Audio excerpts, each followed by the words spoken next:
que là, beaucoup parlent de l'alternance de changement face peut-être aux militaires. Est-ce que vous pensez que l'opposition a-t-elle la chance de faire face à Oligui Nguema en cas de positionnement d'Oligui Nguema? Tout à fait, hein. Moi, je pense que c'est une élection où tout le monde aura les mêmes chances. Parce que, qu'on le veuille ou pas, les militaires ont un bilan à défendre.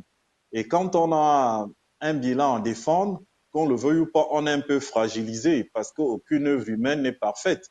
Maintenant, il faut que l'opposition aussi fasse une meilleure proposition, c'est-à-dire présenter, je vais dire, un projet de société qui soit connecté au peuple. Parce que la différence dans une élection se fait dans la connexion que vous créez avec le peuple. Quand vous êtes connecté au peuple, c'est-à-dire vous êtes connecté aux préoccupations essentielles du peuple et à partir de ce moment, vous pouvez être plébiscité. Ceux qui pensent que le président de la transition est le super favori, moi, je partage pas cet avis. Je pense que tout le monde va à les mêmes chances, surtout quand on connaît un peu la sociologie de la politique gabonaise de ces 2 ou 3 dernières élections. Vous constatez que les gens qui ont été annoncés favoris avant n'ont pas terminé vainqueurs des élections, tout simplement parce que tout s'est dessiné 2 semaines et des fois une semaine avant.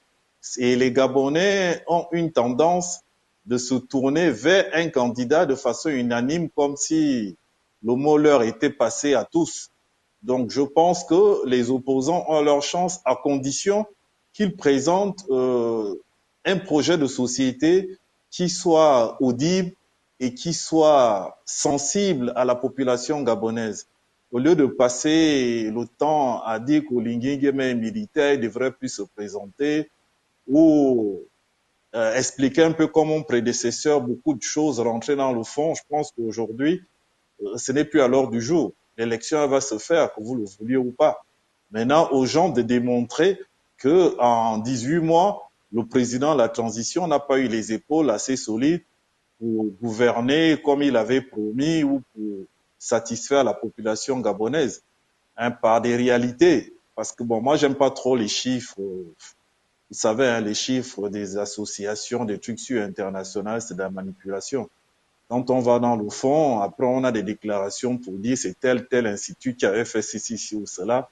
Moi, je pense que la réalité du peuple, il faut la vivre. Quand on est au Gabon, on est connecté au peuple, on la vit.